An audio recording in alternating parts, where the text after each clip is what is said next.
there's a TV like right there. Yeah. Yo, like that's dope as fuck. I don't know if anybody pointed that out, but like, yo, there's like a TV stand thing. Can anybody, you guys can hear me, yeah? Yeah. Okay, I know that we got some rambunctious folks out there who wanna say things, but whatever, fuck them, we're in this together. Let's do some work, okay? Word. All right. So my mom, so a lot of these poems are about like me growing up and some trauma, and there might be a whale at the end of the set that appears. So this first poem is about one of many things that my mom used to say to me when I was growing up, and I thought she was like really wise and brilliant, and then like later on I found out that was like some weird shit that Bill Cosby said. Wait, Mom, I'm so betrayed. And then other things happened in this poem.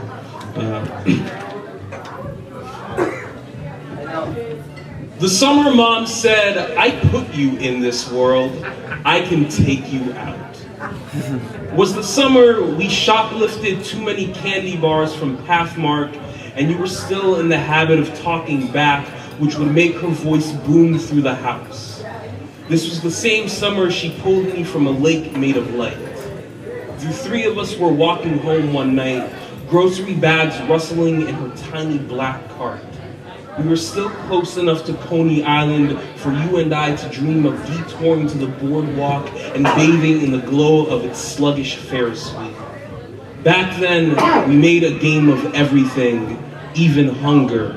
So we decided to sprint ahead.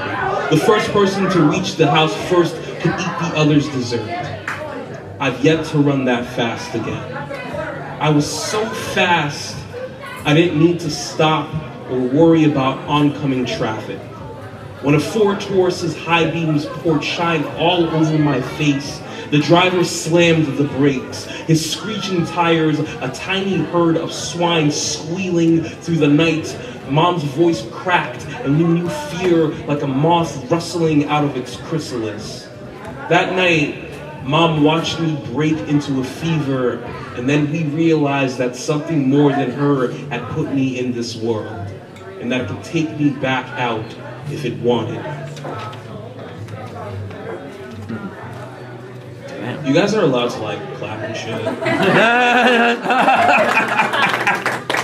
Sorry, like I'm like used to like doing poems in like crazy ass places, like the street corner and other fun bars. All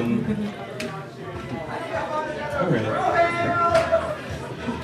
So this is like a poem about feeling like you owe somebody something, or like the things that we do as kids to please our parents, even if we don't like really fuck with like what we're doing. It's like I like you, parent, so I'm gonna do this thing, and like just like this idea of like debt and like owing your parent a thing, and like I think, you know, we're grateful to our parents, but like sometimes it gets out of hand. I thought somebody was addressing me. He was like, hey, what's going on? Yeah. Excuse me. Yeah.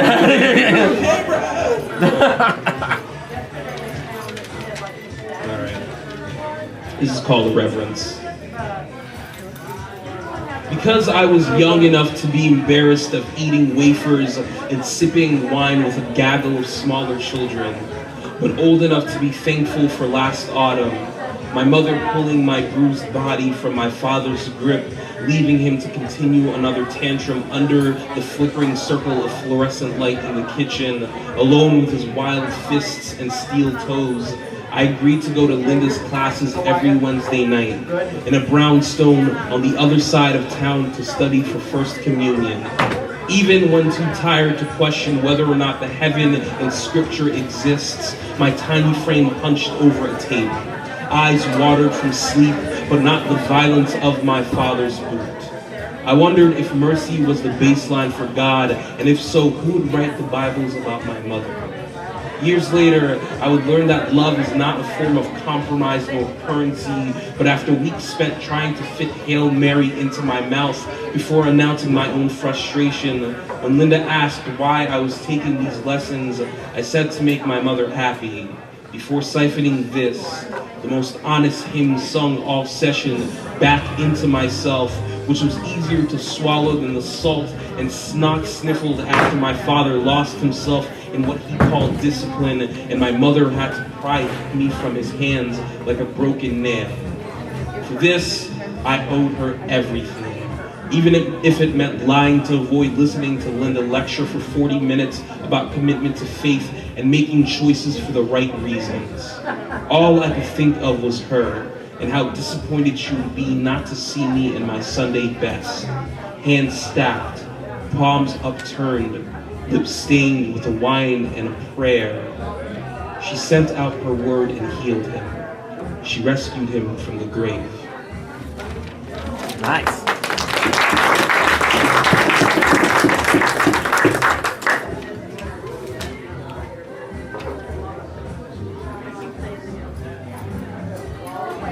In this universe, you only kill one deer. You leave the other on the road when your car careens into the woods and your airbags deploy and your seatbelts are a god your state doesn't believe in, but the windshield is a stubborn gate you break yourself trying to break open, and it is too bright to rupture the forest with headlights, which means it's still early enough to bring a body to the coroner and discuss who will call the dead fawn's mother. Damn.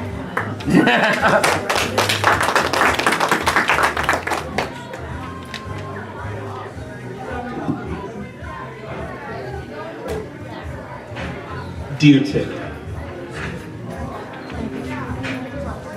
my first kiss was a bloodletting. I took him into my mouth, a dirty siphon. I held his arm when we walked through the wood, its pathways infected by light. I listened to the choir of his motion, the organ wail in each sprint, watched the sweat bubbled on his skin vanish when he plunged into the lake. I stood on the shore as he floated back up, teeth first, like loss was a contract signed with his smile. I held my swollen belly and called his name, once for every poppy inside yet to hatch. Nice. So I have like a couple of books if you guys are interested. This is called Faculty of Shrapnel. It is like $5 or like a hug or like really negotiable. Those poems, right? I'm gonna do a few more poems and then I'm gonna hang out and hopefully we can like talk and vibe out. And, like, I want to know who you're reading. And because I just got an Amazon Prime membership. Well, like really, I fucked around and like got a Prime membership. Where I was like, you know what, do this trial real quick, and then I forgot to cancel it out. And then after the fact, I was like, fuck it. So I'm trying the books. Free shipping, free 2-day shipping, y'all. It's real. It's so real. Free shipping. All right. I think I'm gonna do like 3 more. Okay.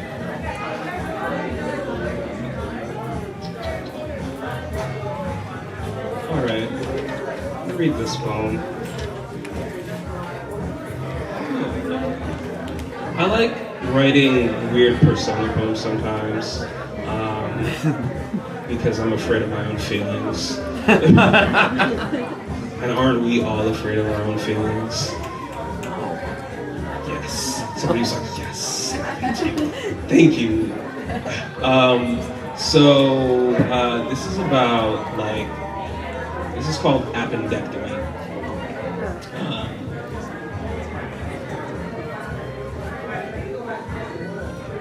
Or the cannula speaks, which is a surgical instrument. It's never about the human, the day or so it takes them to surrender, your necrotic song filling the hollows of small intestine, the body two-stepping to fever, sweat and rhythm, but you, a derailed ruby train abandoned on the outskirts of town, purpose gone millennia ago.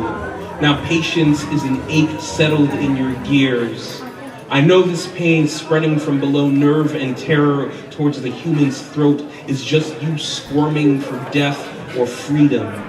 Sometimes I dream that you are not an appendage at all, but a cowboy. Pro-cane horse looping around the body like a circuit until the town goes quiet enough for me to sneak in.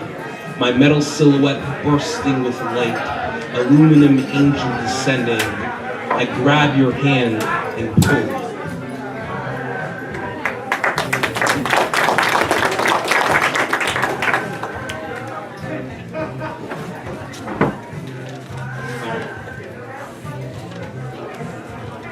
This is another Sona poem. It's called The Mermaid's Lament. Some days when you called, I didn't reply. Preferred the sound of screaming ships. But at night, I'd sleep on bubbles, dream of sneaking into your room, curling up to you, the safest net I've ever felt. You'd hold me like a clamshell, run fingers through my seaweed hair. And then I'd wait, read the messages, each letter a bottled siren song, and still I would look for you, scraping myself against the earth. But I don't know if you would do the same. Search as messy vermilion, burst into sea foam. Would you love me with bleeding feet?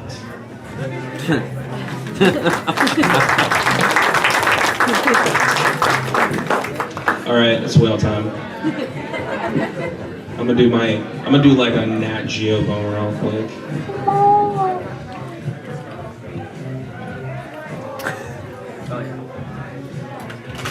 A whale fall is a 3-step process in which a dead whale decomposes. It is said to take upwards of 100 years to complete. 1. To dwell on the dead does not always mean a descent into darkness. Sometimes it means feast. Sleeping sharks will spend months taking their fill of a whale's corpse.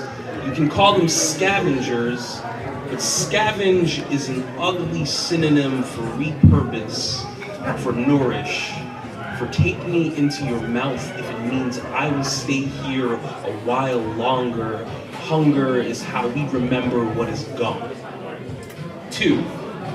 No one knows what to call whale bones after dark except for ravaged, empty, exposed. Sometimes I am all three. But won't you call me home, if only for a moment? Won't you live in the ivory city of me? Won't you walk the downtown of my sternum, each rib a skyscraper, marking the names of all those I love, a colony of light, like fish that collect inside a whale after its meat is picked. 3. I don't believe in immortality, but I know how to live forever. It begins with an empty stomach. When I am gone, take my arms to your mouth. May you taste the lovers I have held. Take my legs and my feet. May you taste the roads I have walked. Take my heart, this stupid mess of muscle, engine of joy and shame. I hope it is good, that it is not too tough on your teeth, that your jaw never aches, that you will always wish for more, and when you are done, I hope that you can say, now that was a feast, a meal worth going to the bottom of the ocean. Thank you, guys. Yeah.